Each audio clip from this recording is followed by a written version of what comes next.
Thank you. So, thank you too, Ayşe. We need to. Oh, you. You completely. I'm completely out. Just a moment. Can I plug in?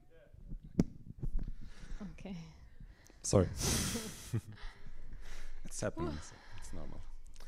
What do you? How do you feel, Ayşe? Excited. How do you feel? I'm also so excited. No. Okay. Shall we talk about your thesis, your work? Yes. Let's start. Okay.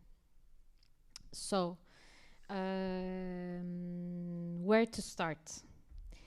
First, today we are presenting my PhD work. Actually, was about like collective improvisation practices, and I made this research in Istanbul during the pandemic time again, like many of the people we passed through those days, and it's about offering play ideas for collective improvisers. Play ideas. Yeah, I mean. Yeah. What do you? Play ideas like, for example, yeah. When I say what is for you play? What do you? how do you describe play? You can say just a word. Something you makes you happy. Happy, okay. Maybe you use the microphone a little bit close to your, to my mouth. Sorry. Yeah, that's much better. Yeah, I think it's very personal what is play, but my purpose was starting the relation with improvisation and play. So I was thinking of creating some exercises for the community which I was engaged with it.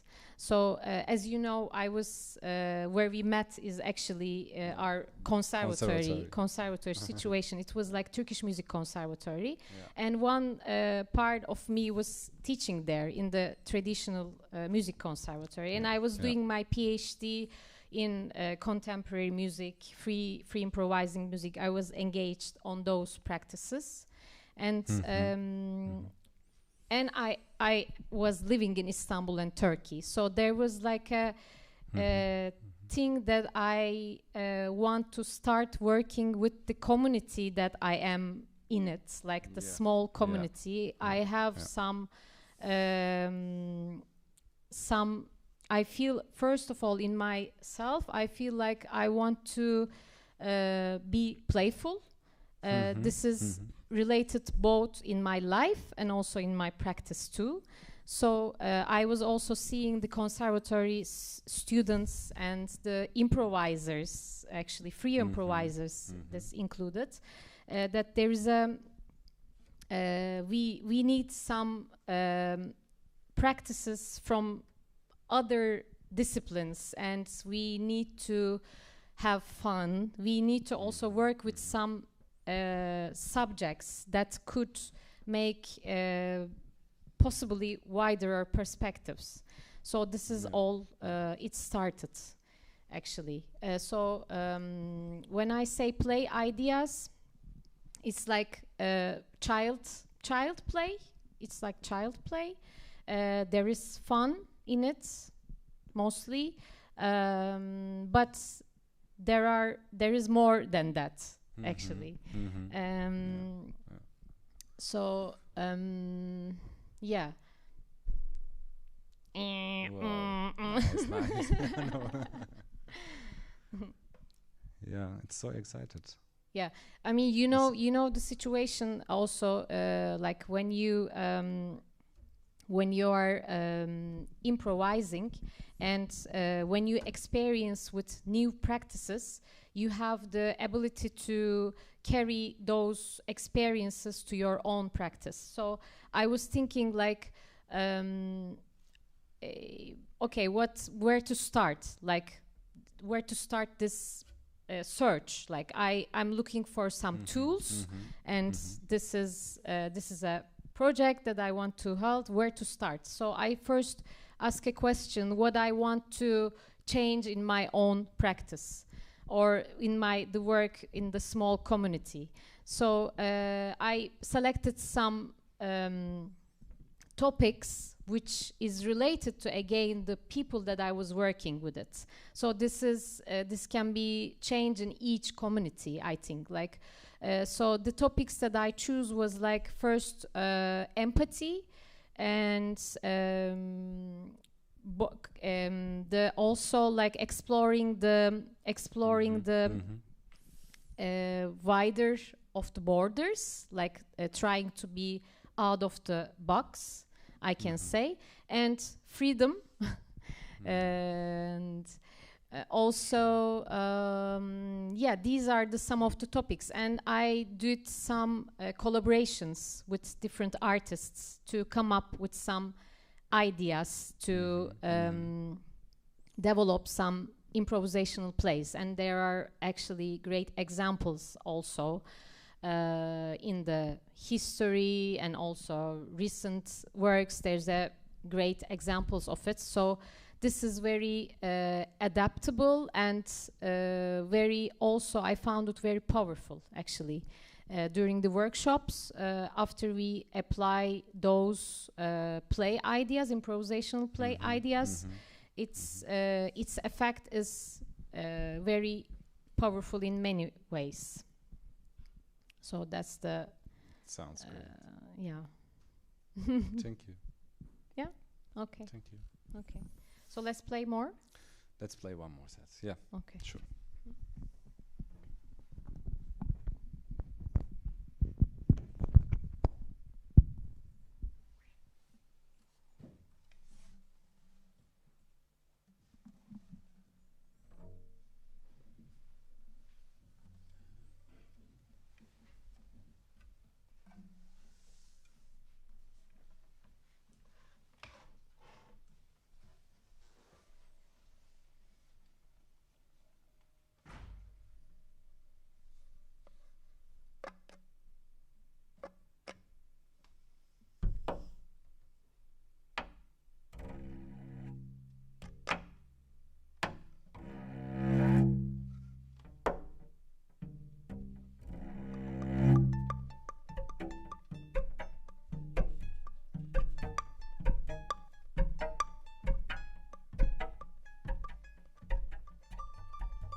Okay. Thank you, Zeynep. Thank you, Ufuk. Maybe there's one question. I just want to make one remark. I think there's a lot of your research on your website, actually. Yes, so yes. I can. I mean, I would be happy to have some questions, and if you would like to have more information, it's on the. You can check this QR code, and also it's on my website. Yes. The papers are here. I can just bring you the papers. Okay, maybe if there's one question or remark, we take the time for it. What would be a play that you do together with your improvising friends? What would be could you give us an example? Today we did a role playing. With a bigger group? Uh-huh. What would you do? Do you have something? Yes. Yes. There were. Yeah, sure. There were 7 plays that we applied, that I applied. One of them is, for example, called Rethinking Objects. It was transforming daily objects to sound sources. So we brought some objects that's like random objects, and we taught how to use that objects directly to our instruments, or giving some time to each group and thinking about it, like creating some stories, or thinking the deconstruction the object, like thinking the object's meaning and creating a new meaning through it. So this and later we do some also exercises to adapt those objects into improvisation sessions, such as like giving some observation time to the object and having individual time to work with the instrument, and then how collectively we can implement those objects to the improvisation. That would be in the show. That All these aspects would happen in the show.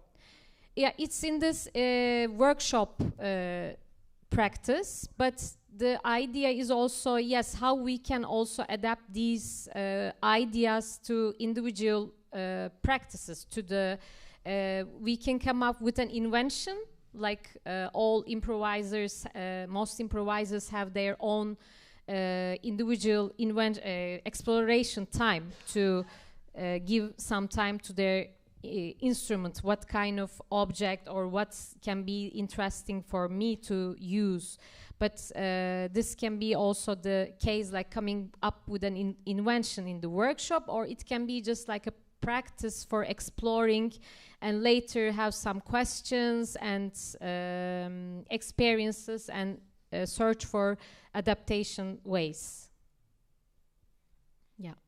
What type of school is it? Traditional, Western, plus improvisation? What's the combination of subjects on this academy? This is free improvised practice.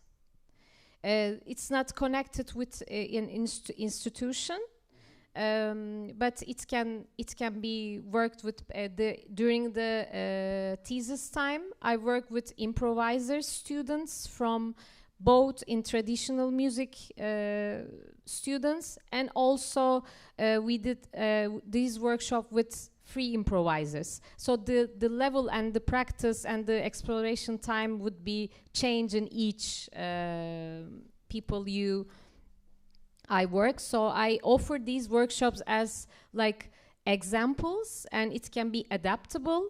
Yeah.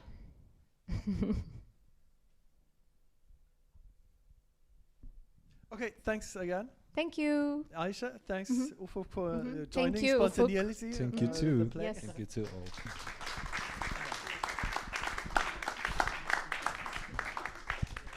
Okay, I think we need something like 5 minutes to reset the next performance. Yeah. All right, then we continue with our evening program with Franziska Schroeder and Federico Reuben. And their project is called Improvisation Rave. Improvised rave, and it's not going Improvised to be rave, sorry. If you're in here for the wild party, for the rave party, you're in the wrong place. But well, who knows, right? This stands for real-time vocational encoder, right? Real-time, auto variation encoder. Now, what we wanted to do is a kind of a mix of a little bit of background. This is going to be about artificial intelligence, about some neural networks. I let Federico do a little bit of the technical stuff, but not too much that is not too boring. But we wanted to try and take you through a little bit of the journey that we're on, and we're really just on a journey, and it has been kind of fun. So Federico and I started about 2 years ago. Federico's from the University of York. I'm based in Belfast, originally from here though, from Germany. And we both kind of became interested in AI, big term, AI. We'll try and unpack it a little bit, probably about 2 years ago, more seriously as a duo. And when we started, it kind of was almost more of an, I just play some little visuals in the background if they do work. So we started kind of with the visuals because this idea of stable diffusion, which is a kind of a deep learning text-to-image model that came out in 2022, so kind of fairly new, 2 years ago. And I started exploring this idea around sort of architectural models, metal models, so you see some models in here. And when we started playing together, we're both improvisers. We've been improvising for a long time individually with different kinds of groups and different types of genres and styles. But we were kind of interested in trying to find out what this AI might add to our practice, or maybe not. We're still searching. But I think of it as this kind of AI improvisation ecosystem, and it leans on some of the work that Simon Rose, Simon Waters, people in the field who think about these sort of ecosystems of sort of contextual things and about this relationship of instrument and so on. We'll not go into this because we've had a full day of discussions today around embodiment and freedom and all these kind of really interesting concepts. But one of the first performances we did was in Sweden, a piece we ended up calling Metal because it was around these metal models. And we then were invited by the Cheltenham Science Festival in 2023, and we're part of a larger funded network called Data Sounds, Data Sets, and Data Sense, and it is literally about making sense of data in the largest sense. So from then on, we've been kind of working we've been starting to train our sort of own neural networks, and if that all sounds like gobbledygooks to you, hopefully Federico, when I hand over, he'll make a little bit of sense. But basically, I record a whole big data set, a whole couple of hours of improvisation in terms of what I think my style is of improvising as Franziska Schroeder. It ended up being called the Schroeder model. And then you just chuck it into the machine and you let the machine learn what it is to be Franziska Schroeder. I'm really simplifying it. But it's kind of an interesting process as an improviser when you play with other saxophone players. John, you'll probably back me up, or guitarists or whatever. It is kind of that's kind of one thing of making music, and all of a sudden you're in a way playing somewhat with yourself or with a model of yourself, which kind of is quite of an eerie thing. So I've started developing this digital twin. So there's somewhere in this world, there's this other Franziska, she's called Donna, based on Donna Haraway's writing. But so we had the pleasure of working together with people in Manchester who work with a kind of a neural network called Prism Sample RNN, and started training a set of saxophone data set using sample RNN. And Federico will give some really good examples. And then moving on to Rave, not the party, but the real-time audio variational autoencoder. And so this has been kind of the journey. The visuals always feature as a kind of a backdrop. The visuals in my kind of world have become more relational to my own thinking around the sort of cyborg, about the digital twin, about the sort of doppelganger. If there is time and if you have the energy after our short presentation, we've prepared a kind of a set, a sort of 15-minute set with some of these visuals that are very kind of personal to me.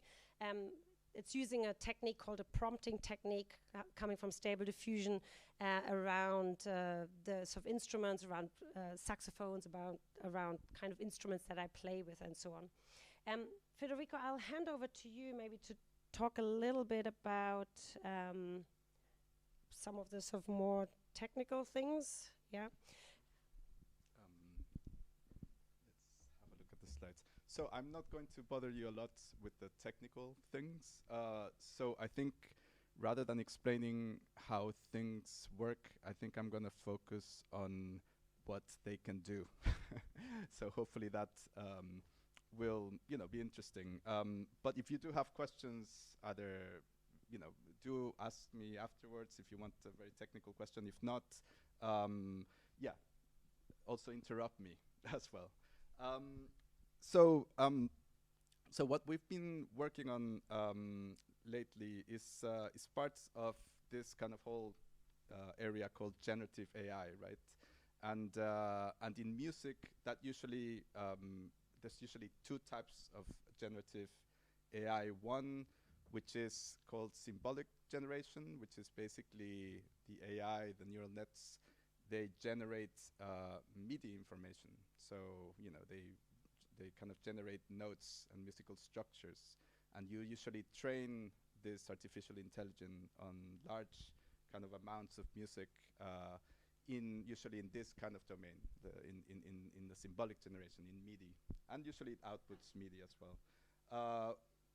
However, what we're really more interested in is in what's called raw audio generation, which is a much more recent development in AI, and it has to do with actually learning kind of like patterns and representations from the waveform of a sound. So what it does is that basically this AI learns from each sample in a waveform, and usually, depending on the sampling rate, it might be up to 48,000 data points or numbers per second. So that's a lot of numbers, right? 48,000 per second. And then what this AI does is that it then tries to kind of like, sort of learn particular patterns from this, and then with the idea of generating sounds as well. So this whole kind of like field is called neural audio synthesis, and it's a recent development. So it started around 2016 that we actually started to get some good results. And it uses deep learning models, so models that require a lot of data. And then there's different types of architectures, and we'll talk very briefly about a few, because I think it does impact on how it generates the audio. So there's other models that you can also generate, sort of sound from spectrograms as well, and also from synthesizers parameters. But again, that's not something that we're going to talk about. We're going to focus on what's called autoregressive modeling, which is kind of, basically learning from like data points, from one-to-one, from a sample, from audio waveform. And the first thing that we're going to talk about is convolutional neural networks, or CNNs, which again, I'm not going to get into the technical elements here, but basically what they do is that they kind of like, they recognize patterns in the data, and then they learn certain properties about this data. So for example, in the image domain, that might be things like edges or particular objects. So here in this image, for example, you can see in the big square, what the neural net is learning from many, let's say, pictures of faces, is just things like little edges or things like that. Then in the second image to the right, you can see that then the neural net starts to recognize or make sense of larger bits, like let's say eyes and noses. And then in the next one, you can see that it starts to recognize a whole face. So basically that has been applied to audio. And the first, let's say, experiment with learning from waveforms was in 2016. Team at Google managed to basically use a convolutional neural network to learn, but this time audio. So instead of 2D, it was 1D. So it just turned into one dimension. And then they turned that into generating audio with the idea of course, first it was to generate speech, because obviously there's a lot of money in generating speech. So I'll play an example of this. Oops. Yeah, I'm gonna turn it down. This model, which is basically synthesizing speech through this process. Hold on.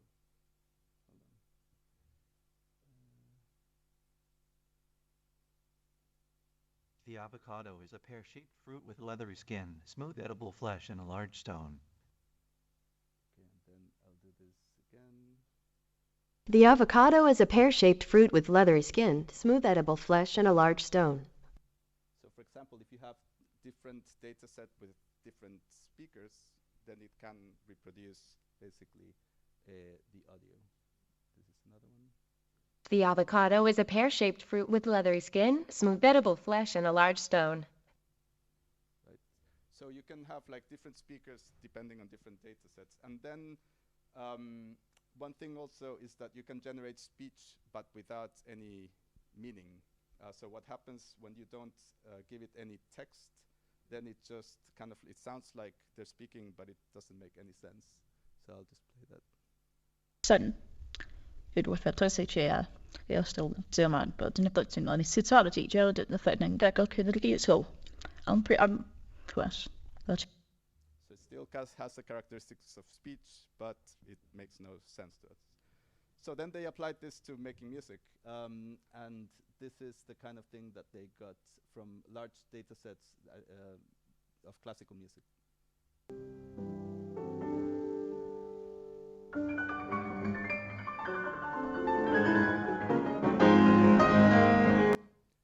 Just another example.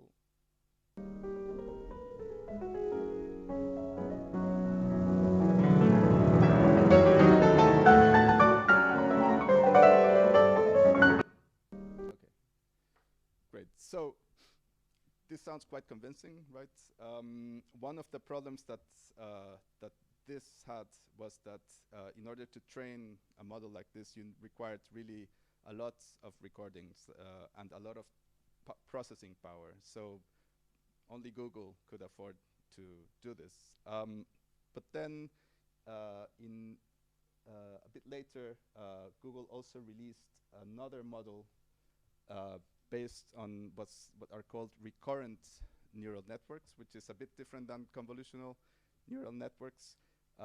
Recurrent neural networks, the way that they learn is through time.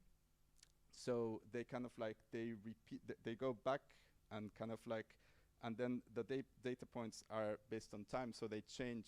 So for example, each sample, it would learn from each sample. So once you start learning, it would have a particular memory and then try to predict what happens afterwards. So that's kind of like a little bit how recurrent neural networks work. So in 2017, again, Google kind of like created this sample RNN. And this was then, this is an example from a band called Dadabots, who trained basically based on a data set of the Beatles. And what's interesting about this example is that you can hear how the audio improves with more training. So I'll just play a little bit of this because it's an interesting one.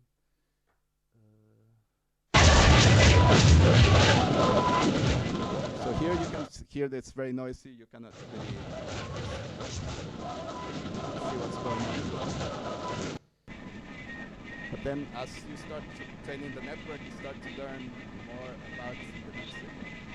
But here it starts to sound a bit more like some sort of music.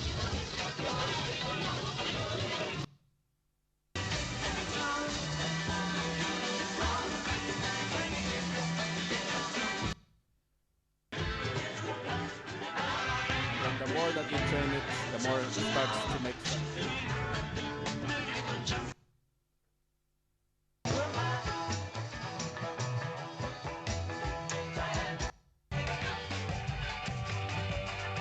This is after many, many iterations. It sounds a little bit like the Beatles. You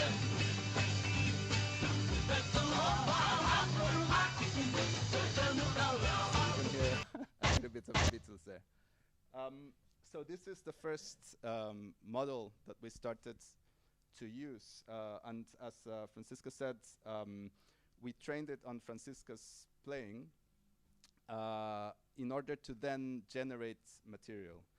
The way that it works, though, is that it's all not in real time. So it requires a lot of processing power, so the computer needs to wait. You need to wait a little bit before getting, the stuff back, sometimes a few days. So I'm just going to play a tiny bit of the original data sets, or the sounds that Franziska put into the data sets.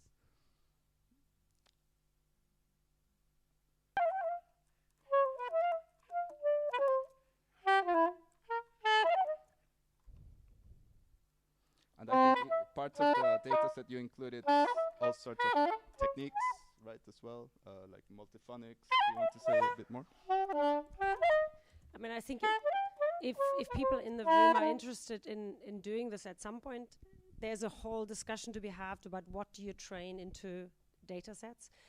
We're only at the beginning, but I think from being very sort of novel 2 years ago, I decided you kind of, I guess, have to ask yourself this question: what is your playing, if you can ever work that out? But it seemed to me a good strategy to just play something that maybe is more melodious at the start. I kind of wanted to make friends with the machine and thinking, well, if she can understand of, here's kind of a melody, and then becoming more and more extended. So everything from multiphonics to slap tongues to timbral variations. So I basically did a whole long session or half a day of doing, becoming progressively more and more noisy, including putting a lot of noise into the data set. And it happens that the data set really seems to like the noise. It doesn't seem to like the melodies very much. So yes, we trained this model based on this data set, and then I'm going to play you a little bit of the kind of material that it generated.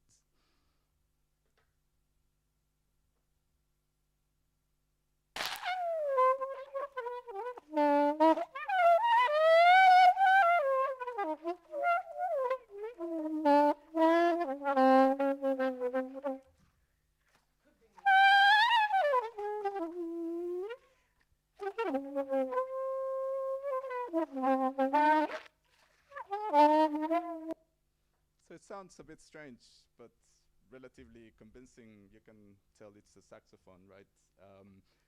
A few things that we kind of reflected on in terms of some of the shortcomings of this is that, for example, it's not very good at learning what are called long-term dependencies. So in other words, it's not very good at generating larger structural elements. And that has to do with the memory of the recurrent neural network, right? That it has a limited memory, and therefore it just remembers, it has a very short-term memory, and it cannot think in terms of larger structures. Another problem is that we also wanted to be able to improvise together with this material. And the problem with that was that it just gave us a very long audio file, and then there's not a lot of interaction there. So we went further to kind of try to find other models, and then that's where we came into Rave. So Rave uses something that are called variational autoencoders, which basically uses neural networks to compress data.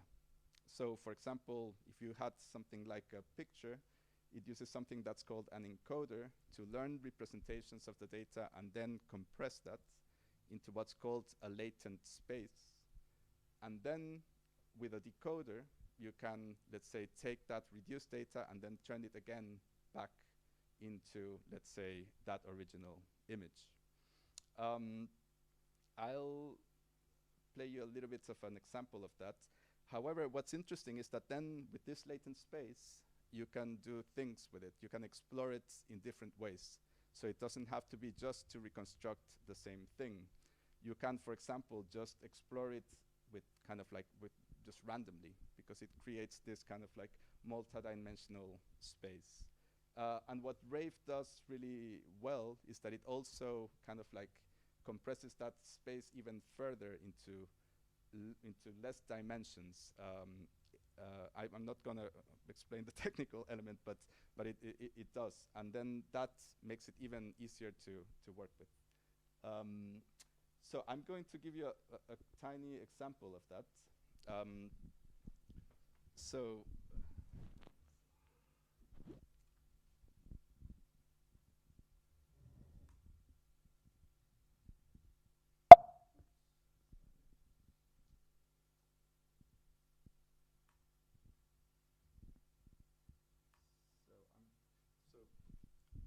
we trained Rave with the same data sets that Franziska created, and then we kind of like generated a latent space with it.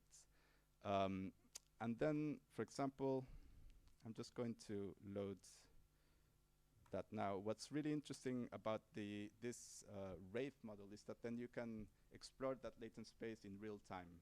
So that's a huge difference, and then you can actually kind of generate some of these sounds in real time. So it takes a long time to process, but once it generates this latent space, then you can explore it in the moment, which is obviously for improvisation quite good. So what I'm gonna do first is I'm just gonna play you a little bit again of Franziska's original data set.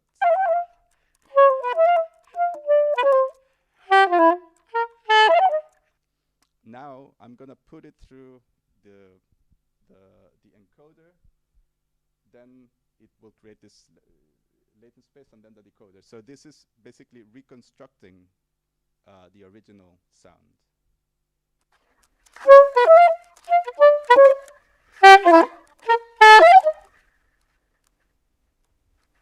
So it sounds similar, not quite the same. Probably if we would have trained it for longer, it would have done a better job at reconstructing that signal. Now, what you can do now is that, for example, now that we've done that, is that now I'm going to explore what are called the different dimensions of this latent space. So I'm going to play the same recording, and now I'm going to change just things in the first dimension. And the thing is that neural networks learn these features automatically, so we don't really know exactly what it is that each dimension is representing, because it's the neural net that actually takes those decisions. So I'm just going to play a little bit of this now.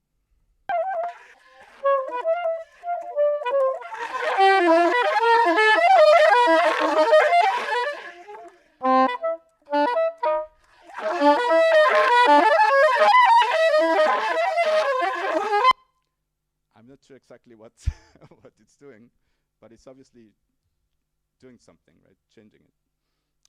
This is the second dimension.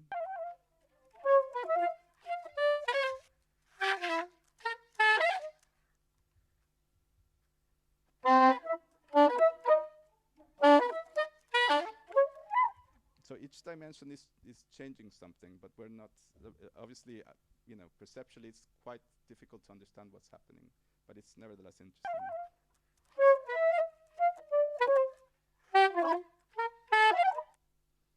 I'll play you another example. This is another model based on tabla performance. Basically, another thing that you can do with this latent space is what's called timbral transfer. So what that means is that you send it a different sound, it encodes it, and then it looks in this latent space for whatever has similar characteristics to this. So what I'm gonna do is I'm gonna first just send it some, this is a tabla, but I'm gonna send it some drum kit sounds.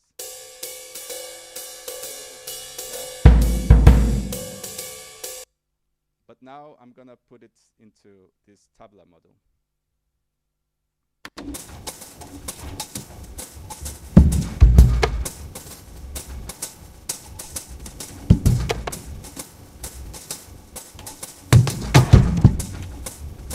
So it sounds still similar to that drum kit, but it's definitely within the timbral, let's say, domain of the tabla. And now let me alter some of those dimensions as well.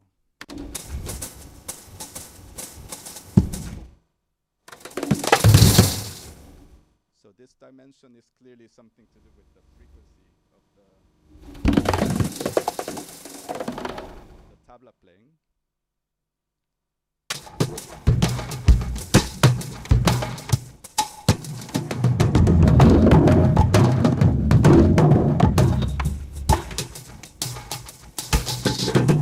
Not sure about that one. But then the point is that, you know, each dimension has a different kind of thing. And then this idea of timbre transfer is quite interesting as well, and for us to explore, because basically you can send it other sounds, and then, you know, it will try to kind of like make sense of them and then kind of approximate it within that particular data set that it's trained on. Yeah. Well, I think I've talked all of it. I hope it wasn't too too technical or boring. We have a few Rave models that have been trained. Some of them we've trained ourselves, and some of them are trained by other people. Just something to say maybe about the Rave model, which is important. It was developed at IRCAM by the ACIDS group, which is a group that kind of like, they are, we should credit them because they did a lot of good work. Antoine is, he did this as part of his PhD, which is quite impressive. This is a long time ago, right? No, I mean, he you know. But the original model in IRCAM was already around in the 70s, and it didn't do very much. Did you want to play anything? So, yeah, well, what we could do is maybe load a few different models, and then you can play and interact with them and see how that works. If it's enough, how much time do we have? Because maybe we could just do sure. Can we just do reset? Or is it better to? It's Well, if you want to perform, or yeah, or maybe we can perform them with different models. Okay, so I think if this is, I know it's just kind of dinner time and people are probably low on energy. I think so. What we will do, we'll run maybe a 15-minute kind of set, but maybe the thing to listen out for and the things that we're still grappling with as well is you will hear live sax, and then you will hear something that might sound like processed, but it's not processed, not taking my sound and then just throwing it through some kind of fancy electronics. It's sort of generated through this Rave model, so it is an AI-generated saxophone sound. And usually what we do is in our duo performance, we also use models of, for example, as you can see, drums or bird sounds or voices and so on. So if you hear all these kind of different layers, they're all kind of AI-generated models. And for us, I think, and we might come back to this tomorrow as a discussion, because I'm sure it's quite late today to go into deeper details, but the real interesting thing is, as an improviser, kind of improvising as a duo anyway, but then having this other sort of remote third, fourth person. So sometimes we end up being a quartet and a quintet and so on. So I think that's been the sort of challenge. I just have to see if the projector now works, if we replug here.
short, just to say, you probably realized at the beginning it took a while to sort of warm into the model. Even it started kind of not really reacting kind of very easily at the start, right? No, you also started too early.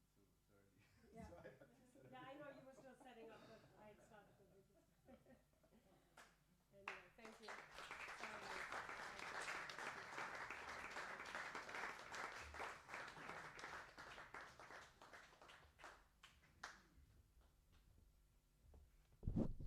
Okay, thank you very much, both of you. Is there a question or a remark? Nicola.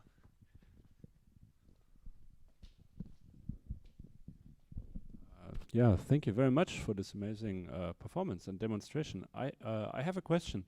I worked with the Rave models as well in the past, and I mostly used it to sort of real-time transform my own playing as I was playing, so like transform the timbre layer. And this was, I think, the first time I saw it in combination with a musical agent, which I thought was a really nice idea to do. But what I wanted to ask is what the interactive structure of the musical agent is, because I understand that you have basically a library of pre-recorded samples that goes into the model, and that's pretty clear to follow.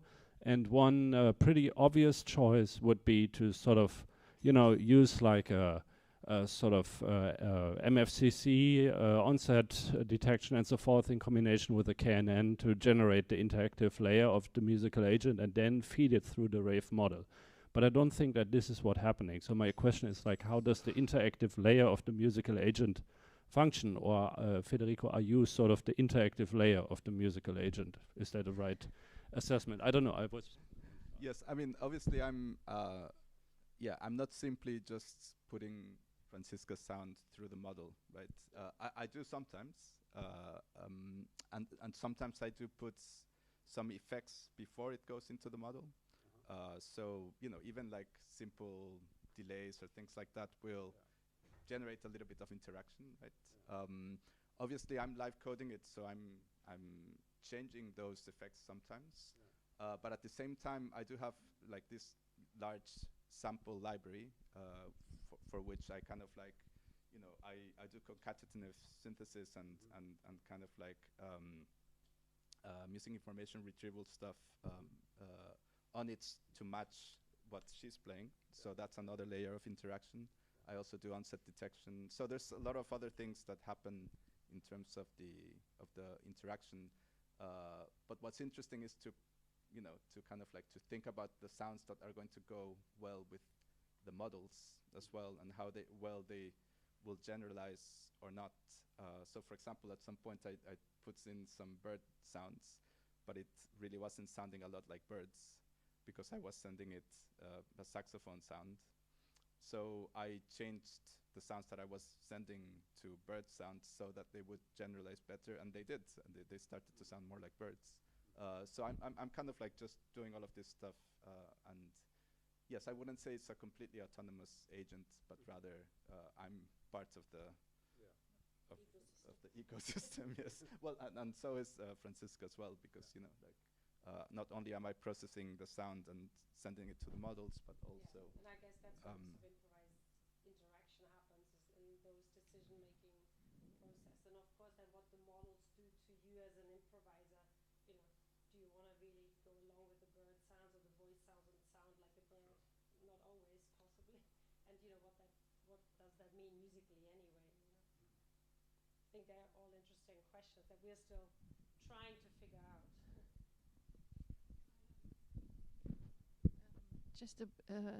You said something about the visuals, because you started with this AI-generated metalwork thing, and then came the decision to continue with the visuals, or how did it come about?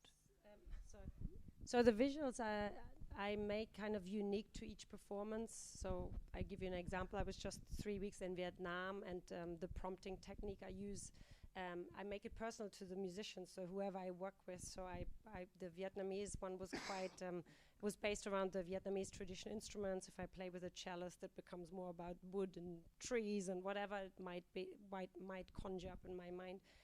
I also interview the musicians around their sort of relationships to the instrument, and that usually goes into the data set. So the visuals, they're not really like a graphic score, but they sort of represent on a wider picture. They represent the sort of musicians in the set. So there you've probably seen things around cyborg, saxophones, the sort of doppelganger idea, the digital twin, lots of female figures. I'm really interested in the female digitals of cyborg and so on. And it's usually during the performance in the back, like we saw it today on a screen. On this side was the live code. Yeah, sure. And that's usually the setup you show it. Sometimes, yeah. I mean, if there is a projection, and I mean, I have spaces where it's more immersive, where it can be projected all around, so it becomes more of an immersive sort of backdrop to the performance. Thank you. All right, then thank you very much, Franziska and Federico.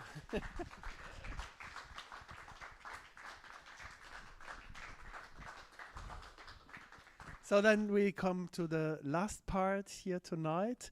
We will continue with MCD David and the art of subjective camera in private fairy tales.